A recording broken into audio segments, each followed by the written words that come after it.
વાઘુજી ખોટું ના લાગે છે એક વાત કહું તમને. અરે તમે તાર બે વાતો કોણ?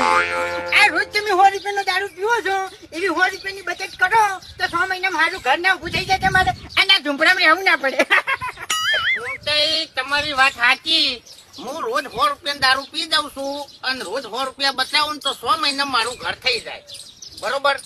પણ હું દારૂ બંધ કરું તો પછી જે અડ્ડેથી હું 100 રૂપિયાનો દારૂ પીવું છું એના તો છોકરા ભૂસે મરી જાય ને. હેડો આપણે માની લીધું કે અડ્ડાવાળા નીથી તો દારૂ ગમે તે લઈ રહે બરોબર. પણ ગામમાં બધામાં મજૂરી લઈ જાય છે અને હું દારૂ માટે કરીને 500 રૂપિયાનું કામ 100 રૂપિયા કરું છું ઈ તો બાપડા બરબાદ થઈ જાય ને.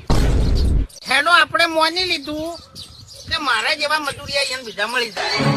પણ હું દારૂ પીધા પછી એક લારી વાળા ને બટાકા ભૂંગળા ખાવા દઉં છું તો એ લારી વાળાના તો છોકરા ભૂસે મરી જાય.